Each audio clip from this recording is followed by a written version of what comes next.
Olá, pessoal. Então, esse aqui é o primeiro vídeo do curso Os Animais Não Humanos e o Dano da Morte. Então, esse aqui é um vídeo introdutório, né, que a gente vai mostrar o que a gente vai discutir durante o curso. Então, esse é um primeiro vídeo de introdução à questão, onde a gente vai falar, né, dos animais não humanos, o dano da morte para os animais não humanos, e vamos ver a relação dessa questão com outra questão, que é as razões contra matar e as razões para salvar vidas, né? É claro que essas duas questões, né, do dano da morte e das razões contra matar e para salvar vidas, estão diretamente relacionadas, né, mas a gente vai ver que são duas questões distintas, né? E a gente já vai ver isso nesse primeiro vídeo. Então, algumas das questões centrais que a gente vai discutir durante todo o curso, né? Eu vou apresentar duas delas aqui, depois a gente vai ver que tem outras, né? Mas a primeira é a seguinte, né? Que é a própria questão do dano da morte para os animais não humanos. E a questão central em relação ao dano da morte é essa, né? Os animais não humanos são prejudicados com a morte? Bom, tem várias respostas possíveis, né? Então a gente vai investigar o seguinte: será que nenhum deles é prejudicado com a morte? Será que todos são? Será que apenas alguns, né? Se forem apenas alguns, quais seriam, né? E sob quais condições, né? Será que seriam sempre ou será que não, né? Será que teriam que ter algumas condições que teriam de ser cumpridas para a morte ser um dano? Então a gente vai discutir tudo isso em relação aos animais não humanos, mas também em termos mais gerais, né? De quando que a morte é um dano, por que a morte é um dano, sob quais condições. Depois, outra questão é sobre a magnitude do dano da morte, ou seja, como medir o quão prejudicado alguém é com a morte, né? Então, podemos perguntar o seguinte em relação aos animais não humanos, né? Se eles forem prejudicados com a morte, como que a gente avalia, então, o quão prejudicados eles são com a morte, né? Claro que a gente vai ver teorias gerais que vão abordar essa questão de como medir a magnitude do dano da morte, não apenas para os animais não humanos, né, mas em geral, e depois a gente vai aplicar essas teorias em relação ao caso dos animais não humanos. E outra questão é como comparar a magnitude do dano da morte entre humanos e não humanos, né?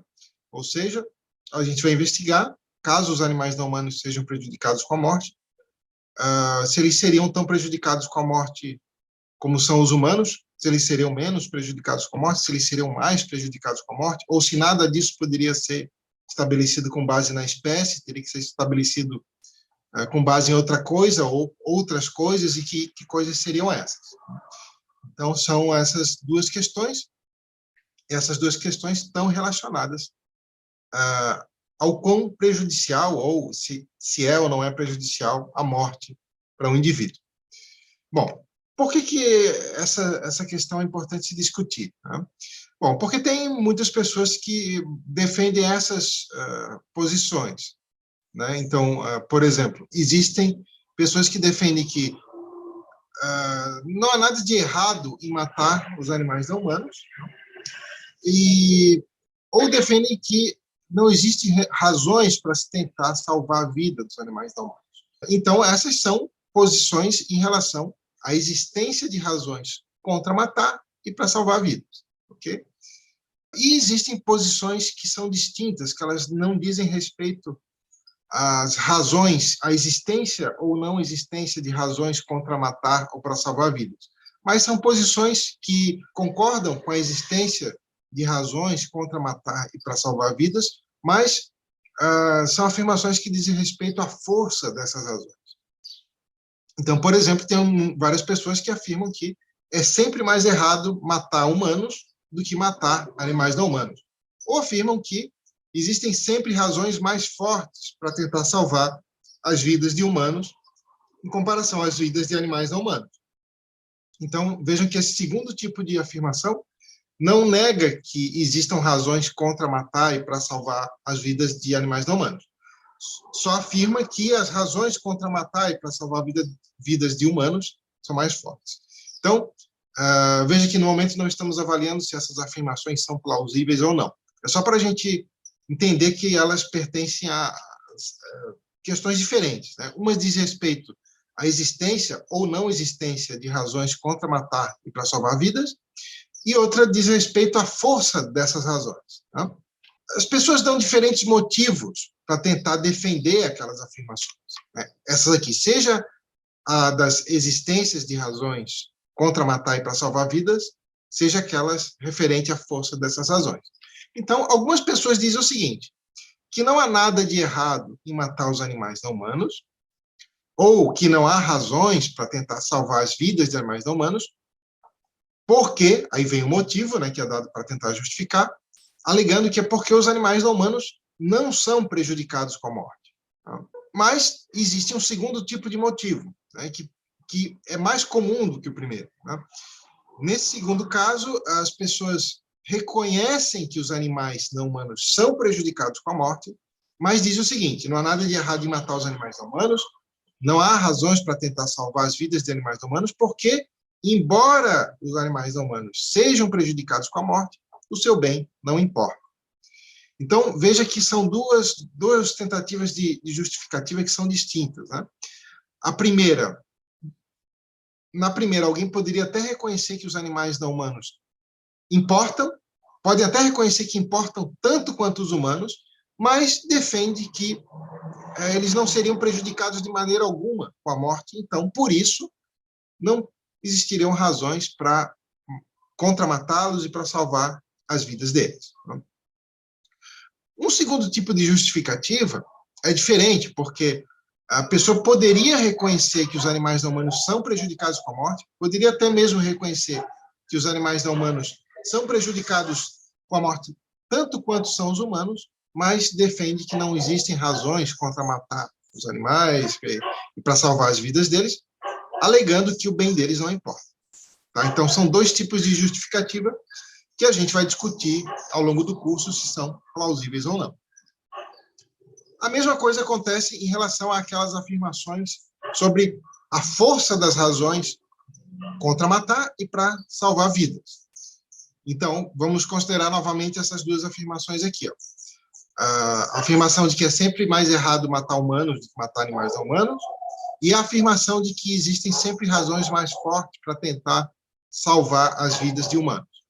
Então, alguém poderia tentar justificar essas afirmações alegando que os humanos são prejudicados com a morte em maior grau, e que é por isso, né, que, alegadamente, seria sempre mais errado matar humanos do que matar animais humanos, ou de que sempre haveriam razões mais fortes para tentar salvar as vidas de humanos. Mas, o segundo tipo de justificativa, análoga àquela da outra afirmação, é reconhecer que, mesmo se os animais não humanos forem tão ou mais prejudicados com a morte do que os humanos, ainda assim defender que temos razões mais fortes contra matar humanos e para salvar as vidas de humanos, alegando que o bem dos humanos importa mais, ou seja, que o bem dos animais não humanos importa menos. Então, isso aqui são afirmações referentes à estatura moral. Né? Então, o primeiro tipo de justificativa são afirmações sobre o grau de prejuízo que a morte representa, e o segundo tipo de justificativa apela à ideia de estatura moral, independentemente do quão alguém é prejudicado com a morte. Então, vamos recapitular isso aqui. Tá? Então, é importante diferenciar questões que são referentes ao dano da morte, saber se alguém é prejudicado com a morte ou não, e questões sobre a magnitude do dano da morte, ou seja, saber o quão prejudicado alguém é com a morte, diferenciar isso de questões referentes a saber critérios de consideração moral, ou seja, saber se o bem de alguém importa diretamente ou não, se nós temos razões diretas para se preocupar com esse alguém, e questões referentes à estatura moral, ou seja, saber o quão aquele indivíduo importa. Tá? Então, agora a gente vai ver razões iniciais para se rejeitar o especismo. Tá? Com isso, a gente já vai ver, então, razões para se rejeitar esses dois tipos de justificativa aqui. Ou seja, a ideia de que o bem dos animais não humanos não importa, a gente vai ver razões para rejeitar isso. Vamos ver razões também para rejeitar a ideia de estatura moral, ou seja, rejeitar a ideia de que o bem dos animais não humanos importa menos. Tá? Claro que, novamente, a gente não vai ver isso em detalhes agora, né? E vou deixar indicado ali os outros vídeos que tratam detalhadamente sobre isso. Então, lá no final do curso, desse curso aqui, do Dano da Morte, a gente vai voltar e discutir algumas defesas de estatura moral. Tá? Mas, por enquanto, a gente vai apresentar razões iniciais para rejeitar essa ideia de que os animais não humanos não importam, ou de que importam menos. Então, a gente vai se concentrar nos próximos vídeos só na questão do dano da morte e da magnitude do dano da morte, e lá no final do curso a gente volta nisso aqui. Tá? Então, vamos ver algumas razões iniciais para se rejeitar o especismo. Né? O que é o especismo? Né? É a discriminação contra quem não pertence a determinada espécie ou a determinadas espécies. No caso aqui estamos falando do especismo antropocêntrico, né? Que é, vamos resumir assim, a ideia de que o bem dos humanos, só o bem dos humanos importa, ou então que importa em maior grau. Bom, as defesas mais comuns do especismo apelam ou ao pertencimento à espécie humana, quando se fala assim, o bem dos humanos é a única coisa que importa, ou importa em maior grau, pelo simples fato de pertencerem à espécie humana. Outras defesas dizem que não é por isso, é porque eles pertencem à mesma espécie de quem está agindo. Então, é por isso que nós deveríamos considerar apenas os humanos, ou considerar em maior grau os humanos, porque nós também somos humanos. Tá? Então, esse é um segundo tipo de defesa comum do especismo. Por vezes, se apela a critérios metafísicos, por exemplo, alguns desses critérios são religiosos, quando se diz que apenas o bem dos humanos importa, ou importa em maior grau, alegando que os humanos foram feitos à imagem e semelhança de Deus, ou que apenas os humanos possuem almas imortais, etc. E outras vezes são critérios metafísicos não religiosos, por exemplo, quando se diz que os humanos têm dignidade ou pertencem a uma categoria ontológica superior, que os torna os únicos dignos de consideração moral ou de importarem em maior grau. Mas as defesas mais comuns do especismo apelam à capacidade.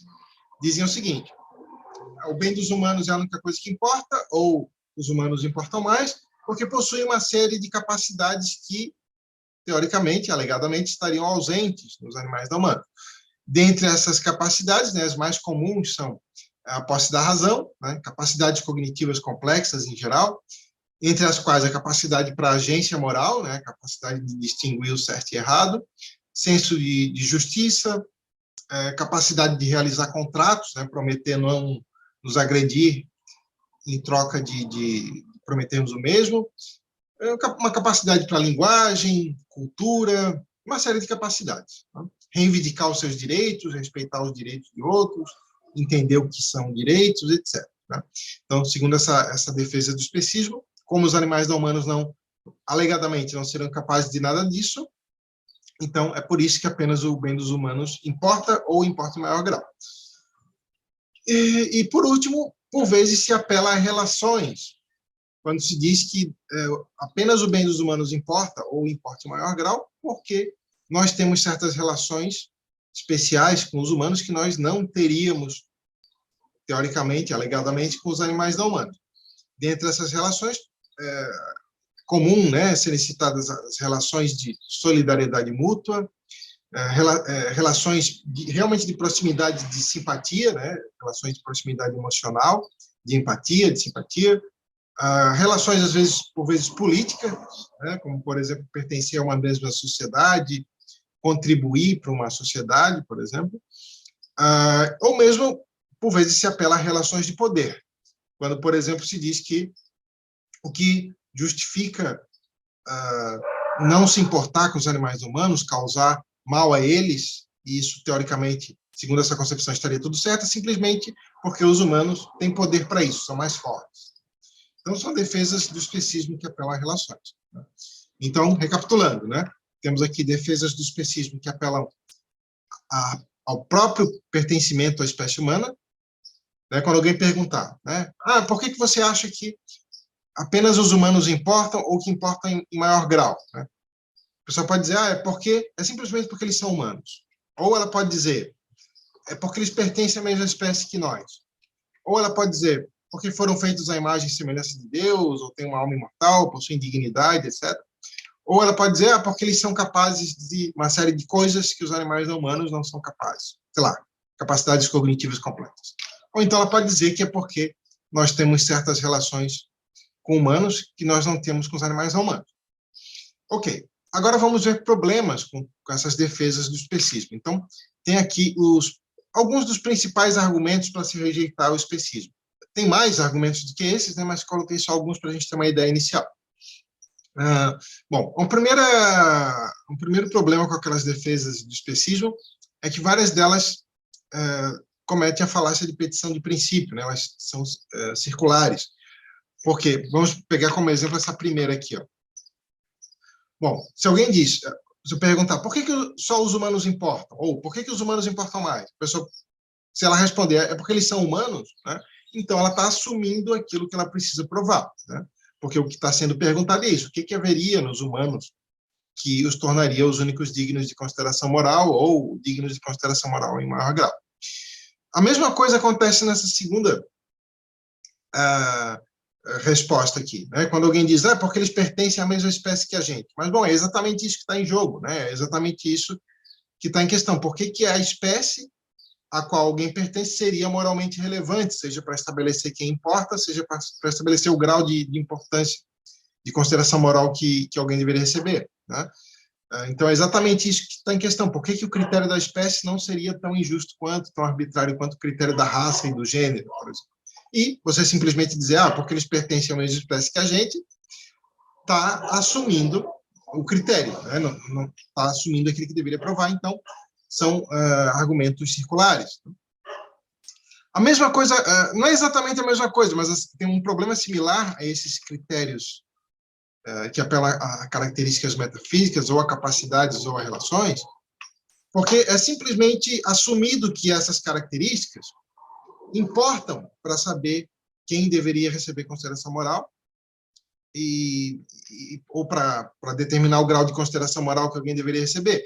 Mas não é explicado por que isso seria importante. Por exemplo, vamos pegar aqui a capacidade para distinguir o certo e errado, ou ter capacidades cognitivas complexas em geral. Não é, esses argumentos não explicam por que isso seria importante para saber quem deveria ser considerado ou o grau de consideração. Então, são critérios que são simplesmente assumidos sem uma explicação adicional.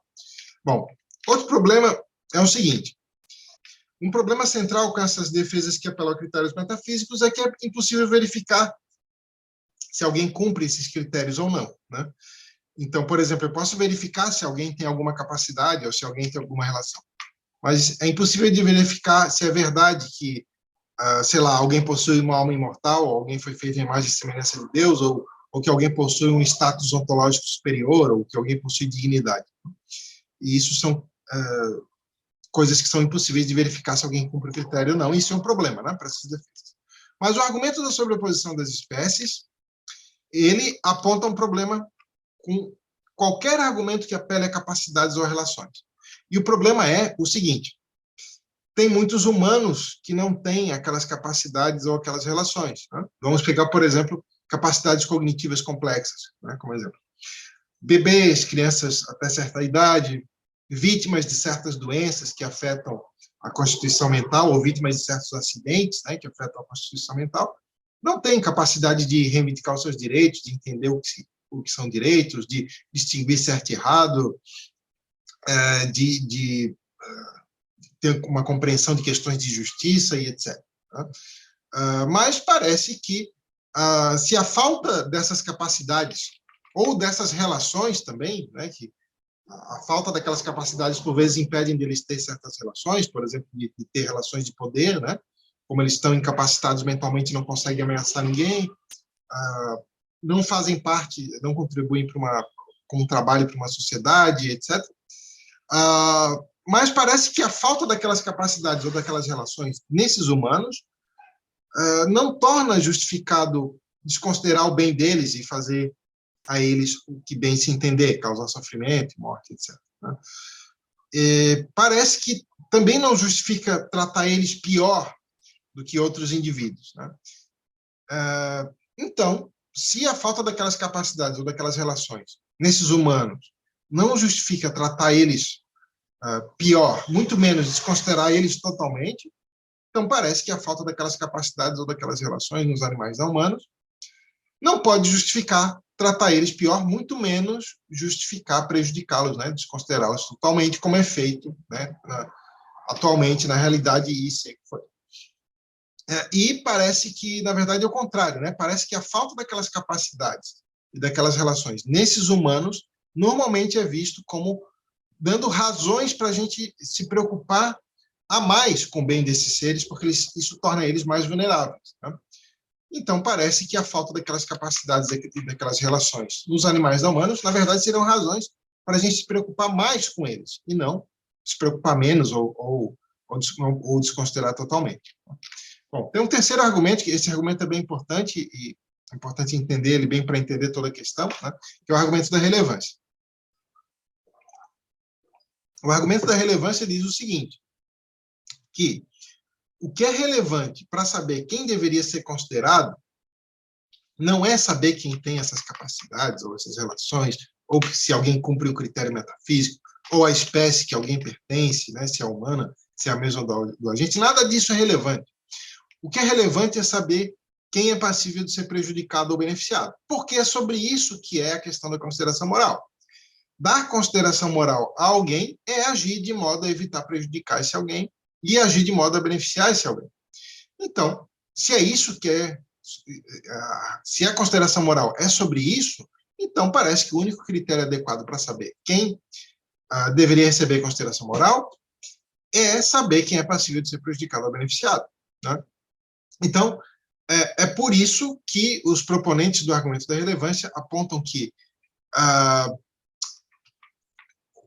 filosofia moral, assim, por séculos, né, tradicionalmente, tem confundido quais são as características relevantes para saber quem deveria ser responsabilizado pelo que escolhe, ou seja, as características que são relevantes para a agência moral, e tem aplicado essas características para determinar quem deveria ter o seu bem considerado, né? Então, está aí se fazendo uma confusão de critérios entre o que é relevante para saber quem deveria ser responsabilizado com o que é relevante para saber quem deveria ser considerado.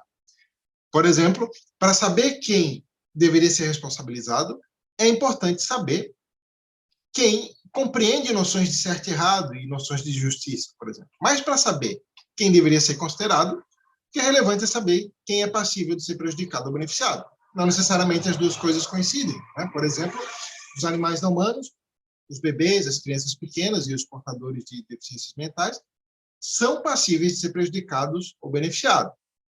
Então, são moralmente considerados, mas não são responsabilizáveis, porque não entendem noções de certo e errado, e de justiça e etc. Bom, então o argumento da relevância vai dizer que o critério adequado para saber quem deveria receber consideração moral é a senciência, porque a senciência determina quem é passível de ser prejudicado ou beneficiado. O que é a senciência, né? É um sinônimo de consciência, né? Ou seja, é naquele organismo ter ali dentro alguém, né? E não ser meramente algo, né? Por exemplo, essa caneca é algo, é uma coisa, não tem alguém, ela não tem experiências, não tem uma perspectiva de primeira pessoa, não tem a consciência, ela não é senciente.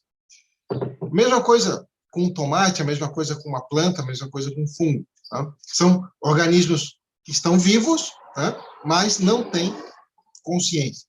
Diferentemente, por exemplo, de membros do reino animal, né, que tem um sistema nervoso com órgão centralizador, né, porque é a atividade desse órgão centralizador, por exemplo, o cérebro, é a atividade desempenhada nesse órgão centralizador que cria as condições para o aparecimento da consciência e faz com que aquele organismo seja alguém e não algo.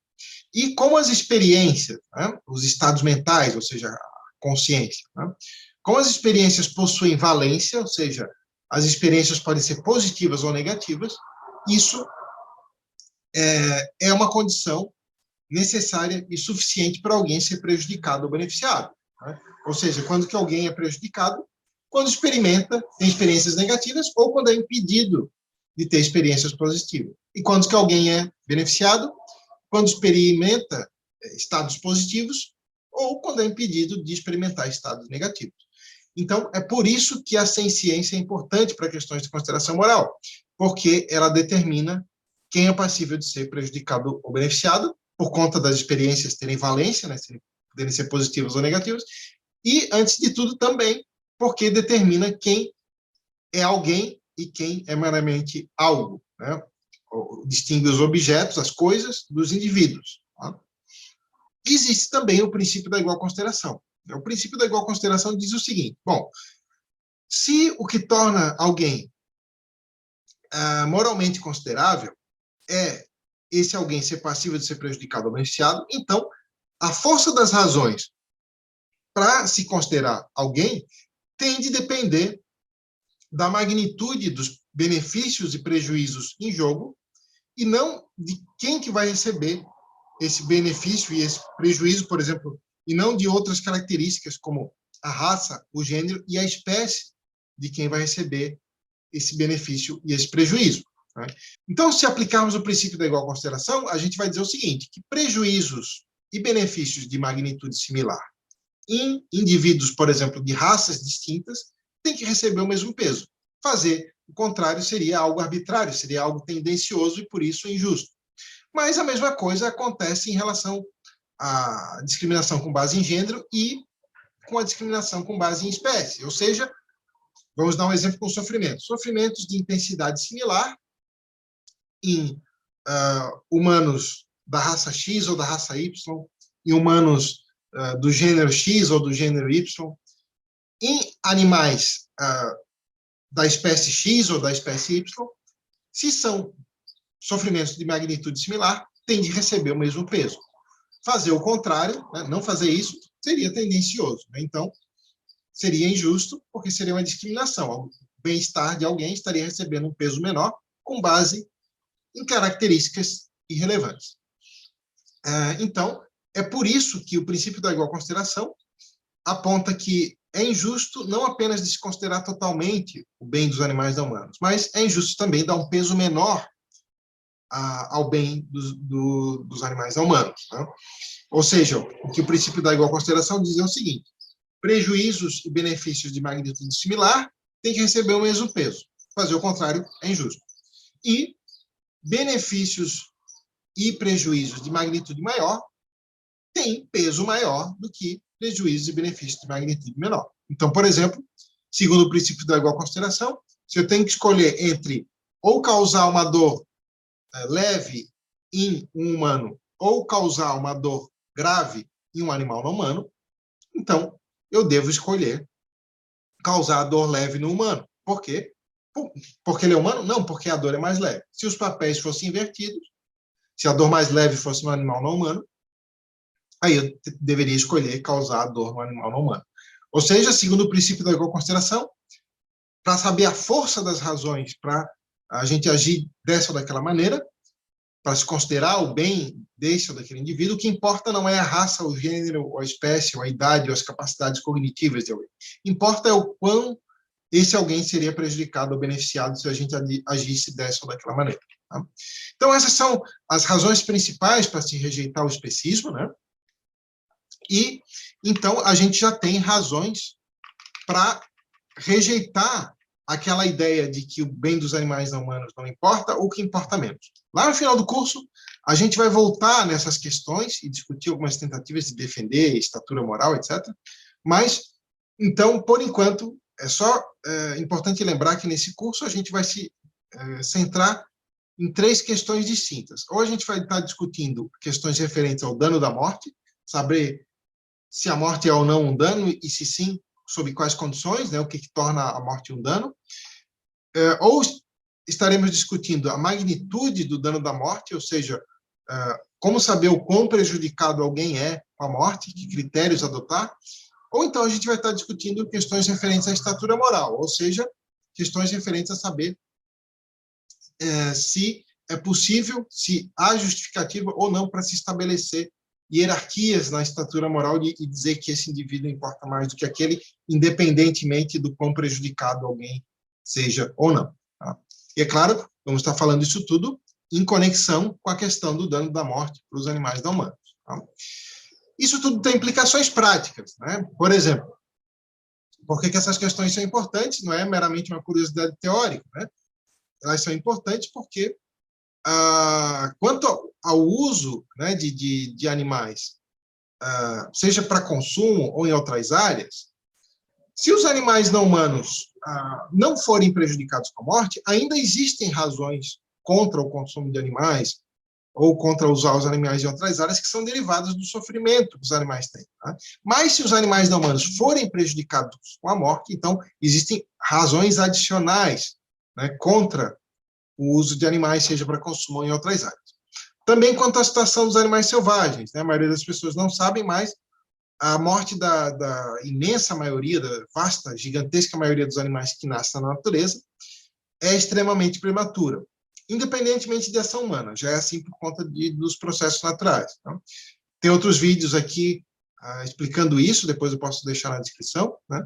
Mas, então, novamente, se os animais não humanos não forem prejudicados com a morte, ainda existem razões fortes para a gente tentar fazer alguma coisa para ajudar os animais selvagens, que são razões derivadas da preocupação em evitar o sofrimento deles. Mas, se eles forem prejudicados com a morte, temos razões adicionais para se preocupar com essa questão. E a mesma coisa em relação à força das razões contra matar e para salvar vidas. Por exemplo, se os animais não humanos forem menos prejudicados com a morte do que são os humanos, então nós temos razões ainda para rejeitar o consumo, matar animais para consumo em outras áreas, né? E para salvar as vidas dos animais não humanos em geral, mas essas razões seriam mais fracas em comparação às razões contra matar e para salvar vidas de humanos. Mas, se os animais não humanos forem tão prejudicados com a morte quanto são os humanos, ou se eles forem, por exemplo, mais prejudicados com a morte, então nós temos razões tão fortes quanto, ou até mesmo mais fortes, contra matar animais não humanos, e para salvar as vidas de animais não humanos em comparação a humanos. Tudo vai depender de qual é o critério adequado para se medir a magnitude do dano da morte. Qual critério, quais critérios. Tá? Então, por isso que essas questões são importantes e são importantes também para a gente decidir que causas priorizar. Né? Porque se é mais importante salvar aqueles indivíduos que seriam mais prejudicados com a morte, então a gente precisa utilizar esse critério para escolher quais causas apoiar e em quais lutas investir, né? Porque cada causa lida com quantidades de mortes de indivíduos distintas, né? Que provavelmente são prejudicados com a morte em graus distintos. Bom, isso é só para explicar qual é a importância prática de se discutir isso tudo, né?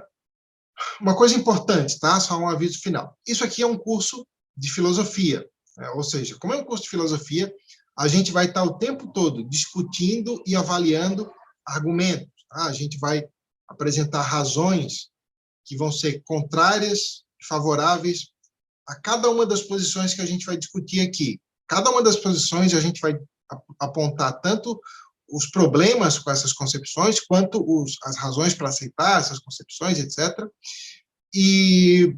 Ou seja, a gente não vai estar fazendo aqui uma mera descrição do que outros autores disseram sobre essa questão. É claro, a gente vai, por vezes, citar aqui, olha, tal autor contra-argumentou essa posição dessa maneira, tal autor defendeu essa posição assim, assado, etc. Mas, é claro, a gente vai avaliar também as respostas que esses autores deram, a gente vai citar algumas que, às vezes, não aparecem na literatura sobre o tema também, mas, acima de tudo, isso aqui não é, como é um curso de filosofia, a gente vai estar, o que é importante, centralmente, é saber que critérios a gente deveria adotar, quais posições que têm as melhores razões para ser aceitas, e para isso a gente precisa discutir e avaliar os argumentos. Tá? Então, tem algumas pessoas que não se sentem bem com isso, né? Mas só para avisar que isso é essencial num curso de filosofia, isso que é o ponto central. Não é meramente descrever o que os autores pensam sobre isso. Tá? Então, essa foi a primeira aula do curso, e a gente se vê aí no próximo vídeo. Obrigado.